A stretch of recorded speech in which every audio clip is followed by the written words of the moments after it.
అమ్మ ఏం పేరు నువ్వేం చేస్తావు? పద్మ. మేము ఇళ్ళలో పని చేస్తాం. పని చేసుకుంటావు. ఏందమ్మా ఎందుకు పని చేయడం? 6 గ్యారెంటీలు వస్తున్నాయి కదా ప్రభుత్వం ఇచ్చినాయి. రావట్లేదు ఏది కూడా ఏం రావట్లేదు. మాకు రేషన్ కార్డు కూడా రాలేదు ఇంతవరకు. రేషన్ కార్డు లేదు మాకు. మరి కొత్తగా రేషన్ కార్డు అప్లై పెట్టినాం అప్లై చేసినాం. రాలే ఇంకా. వస్తాయి అంటారు, రావట్లేదు. ఇంకా మరి కేసీఆర్ ప్రభుత్వంలో ఏమొచ్చినాయి, రేవంత్ రెడ్డి ప్రభుత్వంలో నీకేం రాకొచ్చినాయి? ఆయనే మంచిగా చేసిండు. ఏం చేసిండు ఆయన? అన్నిటికీ, దేనికైనా, నీళ్ళకైనా కరెంటుకైనా ఏం ప్రాబ్లం లేకుండా చూసిండు ఆయనే. మరి 15 నెలల్లో రేవంత్ రెడ్డి కూడా అదే చేస్తున్నాడు కదా, కరెంట్ ఉంటుంది. ఎవరికి చేయలే. ఇంకా కరెంటు పోతుంది కానీ ఆడ వస్తుంది. మధ్యాహ్నం అంతా తీస్తుండు కరెంట్ అంతా. ఏం లేదు. మరి నీకు 2500 వస్తున్నాయా? రావట్లే. గృహలక్ష్మి ఏం రావట్లేదు. గృహజ్యోతి పథకం కింద ఏం లేదు. గృహలక్ష్మి పథకం కింద అన్ని పెట్టినాం, ఏం రావట్లే. రేషన్ కార్డే రావట్లేదు. ఇస్తారట కొత్త రేషన్ కార్డు. మరి మాకు వస్తే మంచిదే కదా రేషన్ కార్డు. పూలదండ వేసి పెడతాం రేవంత్ రెడ్డికి. అంతే. మరి ఏం చేయాలి? కేసీఆర్ ఉన్నప్పుడు అన్ని ఇచ్చిండు కదా. ఇప్పుడు కేసీఆరే వస్తాడు, మళ్ళీ ఈయన చేయకపోతే ఆయనే వస్తాడు. మరి వస్తాడు ఆయనే. మరి అందరూ ఆయన మంచిగా చేసిండు కాబట్టి ఆయన వస్తాడు. మీరు ఇప్పుడు రేవంత్ రెడ్డి ఇంటికి దగ్గర ఉన్నారు, ఇక్కడ ప్రజాభవన్కు దగ్గర ఉన్నారు, మీరు మెయిన్ కాలనీలో ఉన్నారు, మీకు ఎందుకు రావు అన్నీ వస్తున్నాయి అని చెప్పేసి జనాలు అంటున్నారు. లేదండి, వస్తాం. మేము ఎందుకు చెప్తాం? రావట్లేదు. మాకు ఇండ్లు కూడా లేదు ఇంతవరకు. మేము 15 సంవత్సరాలు అయింది కిరాయి ఉంటున్నాం. ఇండ్లు ఆడొచ్చినాయి. మరి మొన్న ఇంటికి అప్లికేషన్ చెప్పినాం, అప్లికేషన్ పెట్టినాం, రాలే. వస్తాయి అంటారు, రావట్లేదు. రేషన్ కార్డే ఇవ్వట్లేదండి. మాది సూర్యాపేట. భూమి ఉందా? లేదు, మాకేం లేదు. ఏం లేదు. ఒక ఇల్లు ఉంది ఇంటికాడ. మాకు స్థలం లేదండి, పొలం లేదు. మాకు ఇల్లే ఉంది. మా అత్తమామలు ఉంటారు ఊర్లోనే. మరి ఏం చెప్పాలనుకో అత్తమామ అంటున్నావు, అత్తమామకు మరి పెన్షన్ వస్తుందా? పెన్షన్ అంతే. కేసీఆర్ ఉన్నప్పుడు అయ్యే వస్తాయి. రేవంత్ రెడ్డి పెంచుతా అన్నాడు, పెంచలే. అవునా? ఏడ పెంచుతుండే ఆయన? నీకు 2500 ఇస్తుండే. ఇవ్వట్లేదు. మాకు ఏడిస్తుండే 2500 ఇవ్వట్లేదండి. ఇయ్యలేదు ఇంతవరకు. ఏడొస్తున్నా మేము కూడా పొదుపు కట్టుకుంటున్నాం కదా నెలకు. అవి కూడా మాఫ్ చేయలేదు. ఏడగట్టదు. అవి కూడా ఏం లేవు. ఏం లేదు. మాకు అన్ని రోడ్డు మాఫ్ చేయండి, రేషన్ కార్డులు ఇవ్వండి, ఇల్లు స్థలాలు ఇవ్వండి, నీళ్లు రావాలి. నీళ్ళు కూడా ఇవ్వట్లేదు. 4 రోజులకు 5 రోజులకు ఒక్కసారి నీళ్ళు వదులుతుండు. మేము ఎట్లా ఉండాలి? వస్తే వేయము. అన్ని మంచిగా చూస్తేనే వేస్తాం, లేకపోతే లేదు. మనతో పాటు పెద్దవ్వ ఉంది, మేము అడిగి తెలుసుకునే ప్రయత్నం చేద్దాం. మరి ఇప్పుడు 6 గ్యారంటీలలో అవ్వకు ఏమేమి వచ్చినాయి, ఆమె మాటలనే అడిగి తెలుసుకునే ప్రయత్నం అయితే చేద్దాం. అవ్వ చెప్పవా, ఏమేమి వచ్చినాయి నీకు 6 గ్యారంటీలలో? నీకేం వచ్చినాయి, నీ మనమరాలకి ఏం వచ్చింది, నీ కోడలికి ఏం వచ్చింది, నీకు పెన్షన్ ఎంత వస్తుంది? పింఛన్ లేదు, ఏది లేదు. మాకు ఏ గ్యారంటీలు రాలేవు, ఏం రాలేవు. మా కొడుకు కనీసం 4-3 ఆడపిల్లలు ఉన్నారు. ఒక రేషన్ కార్డే లేదు ఇప్పటి వరకు. మాకుంది. నాకున్నది. నేను కోడలికి అలాగా సపరేట్ చేపిద్దామని ఇప్పటికి 10 సంవత్సరాలు అవుతుంది పెట్టి. ఇంతవరకు రేషన్ కార్డు లేదు. పిల్ల 10th క్లాస్కి వచ్చింది. ఇప్పుడు 10th క్లాస్లో రేషన్ కార్డు అడుగుతున్నారు, కార్డు లేదు. ఇప్పటి వరకు రేషన్ కార్డు లేదు. పిల్లలకు ఇల్లు ఏం లేదు. నాకు ఒకటి ఉన్నది ఇల్లు. ఊర్లో భూమి ఉండే అమ్ముకొని తెచ్చుకొని ఇలా కట్టుకున్నాను. మాది అక్కడ మెదక్ సైడ్. మెదక్ సైడ్లో కౌడిపల్లి మండలం. కౌడిపల్లి ఊరు మానేపల్లి పక్కన పల్లెటూరు కోల్చారమా. నువ్వు అక్కడైనా ఉన్నట్టున్నావు కదా. అక్కడే. మరి ఇప్పుడు నీకు రేవంత్ రెడ్డి ఏమేమి ఇస్తాడు, ఏమేమి ఇవ్వలేడు? ఏమేమి ఇస్తానని ఇస్తానే అయితే ఇప్పటి వరకు ఏం లేవు.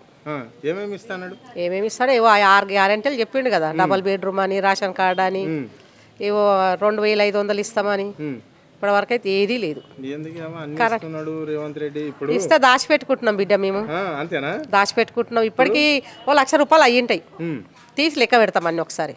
అన్నిగానే ఇచ్చిండు. అన్ని ఒకసారి లెక్క పెడతాం. మనమరాలకి పింఛను 5,000 ఇస్తున్నాం. అందుకే అన్ని తీసి పక్కకి జమ చేస్తున్నాం. తర్వాత అన్ని ఒకసారి లెక్క పెడతాం. ఏది లేదు. 6 మీటర్లు ఇక్కడే ఉన్నాయి, చూసుకో. 6 మీటర్లు ఉన్నాయి, ఏది మాఫీ కాలేదు. సో మరి గ్యాస్ కూడా లేదు, ఏది లేదు. ఎట్లా అంటే ఏం చేస్తాం మరి? చూస్తున్నాం కదా ఇప్పుడైతే. ఇదివరకు చూడలేం కదా, ఇప్పుడైతే చూస్తున్నాం కదా. మార్పు వచ్చింది, అన్ని వచ్చినాయి. ఫ్రీలు వచ్చినాయి, అన్ని వచ్చినాయి. ఫ్రీలు వచ్చినాయి, అన్ని వచ్చినాయి అంటున్నా. అన్ని వచ్చేసి పుణ్యమే అది, పాపం కాదు, ఆ, పుణ్యమే అది. మీకు మాకు పుణ్యం, ప్రజలకు పుణ్యం అది. ఆయన ముఖ్యమంత్రి అంటున్నాడు ఒక్కొక్క పథకం అన్ని ఇంప్లిమెంట్ చేస్తాము, ఏం బాధపడద్దు, ఇందిరమ్మ రాజ్యంలో మహిళలకు ఎలాంటి ఇబ్బంది ఉండదు, ఫస్ట్ పెట్టిందే బస్సు అదొక్కటే, ఇంకా చాలా ఉన్నాయి అన్ని పెడుతున్నాము ఒక్కొక్కటి చేస్తున్నాము అంటున్నాడు. మరి దీన్ని ఎట్లా చూడాలి? ఇప్పటికి 15 నెలలు అయిపోయాయి అధికారం వచ్చి, మరి ఎట్లా అనుకోవాలి? ఎట్లా అనుకోవాలంటే దీన్ని బట్టి మీరే ఆలోచించుకోండి ఇక.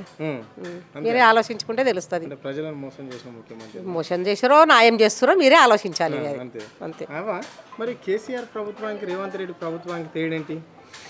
ఇంకా తేడా ఏంటంటే ఇక ప్రజలకు తెలుస్తుంది కదా, తెలుస్తుంది కదా. ఇప్పుడు ఎండాకాలం వచ్చింది, నీళ్ళు మంచిగా ఇడమని చెప్పండి మాకు జరా. అంటే మిషన్ భగీరథ నీళ్ళు అస్సలే వావా? ఏమి లేవు, ఆ? ఏం లేవు. ఏయ్ ఇవే నీళ్ళు వస్తాయి, వేరే నీళ్ళు ఏం లేవు. మరి ఇవి అన్న టైంకి ఇస్తున్నారా? కరెంట్ ఉంటుందా? కరెంటు అంటే ఇక అప్పుడన్నా ఒకసారి పోతుందిలే కానీ ఈ నీళ్ళేదో కొంచెం ఎండాకాలం వస్తే ప్రాబ్లం, 3-4 రోజులకు ఒకసారి వస్తుంది. మరి ఇటువంటి ప్రభుత్వాన్ని నువ్వు ఎప్పుడన్నా చూసినావా? చాలా మంది ముఖ్యమంత్రులను చూసుంటావు, చంద్రబాబును, ఎన్టీ రామారావును, రాజశేఖర్ రెడ్డిని, మళ్ళీ కేసీఆర్ను, ఇప్పుడు ఈయనను. ఎట్లుందమ్మా? ఇది ఎట్లుందంటే గట్లనే ఉంది బిడ్డ, ఇంకేం చేస్తాం. సల్మే సార్ పెన్షన్ రాలేదు సార్, తిరిగి వచ్చి మీరు రాదు. రాదా పెన్షన్? ఎందుకు రాదు? అప్పుడు మా ఆయన ఉంటుండే ఆ ఆఫీసులు చూసిండే తోలుకుపోతుండే, ఆయన చచ్చిపోయినాక ఇంక నాకు తెలిసేలేదనికేసి నన్ను ఆఫీసులు చూసిలేను ఏం లేను, పోనీకి చేత కాదు, ఇడిచిపెట్టిడిచింది పోలేదు. మరి నీ కొడుకులు ఉన్నారు కదా? లేవు, కొడుకులు లేరు సార్, ఎవరు లేరా? ఎవరు లేరు, ఒక బిడ్డ ఉండదు. మరి ఆమె చూడదా? చూస్తుండదు, ఆయన మగ కాయం తేవాలా తినాలా, మగడు గొడవ చేసి ఏమి విడిచిపెట్టి పోయాడు, వాళ్ళకి అందరికి తెలిసి చూడు. ఏం లేదు నాయన, ఎవరు తెచ్చేవాళ్ళు ఎవరు లేదు. నీకు పెన్షన్ లేదు, నీ బిడ్డకు లేదు? లేదు ఇద్దరికి లేదు. మరి ఏమేమి వచ్చినాయమ్మా ఈ 6 గ్యారంటీలలో? ఈ ప్రభుత్వంలో ఏమేమి తీసుకున్నావు నువ్వు? నన్ను ఏం తీసుకునిలేను సార్, ఈడ ఏం తీసుకుంటలేదు. అంతేనా? అంతే సార్, నాకేం రాలేదు, నా బిడ్డకు కూడా ఏమో ఏడా వస్తుందంటారు కదమ్మా, ఏమో అది కూడా రాలేదు. 1800 ఎంత వేస్తారంటారు కదా, 2500 రాలేదు. మరి ఎట్లుందమ్మా ఈ పరిపాలన తీరు? ఎట్లా అనిపిస్తుంది రేవంత్ రెడ్డిని?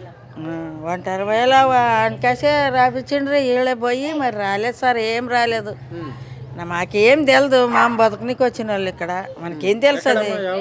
అక్కడ మాది కర్నూలు, ఇక్కడ నుంచి వచ్చినావు.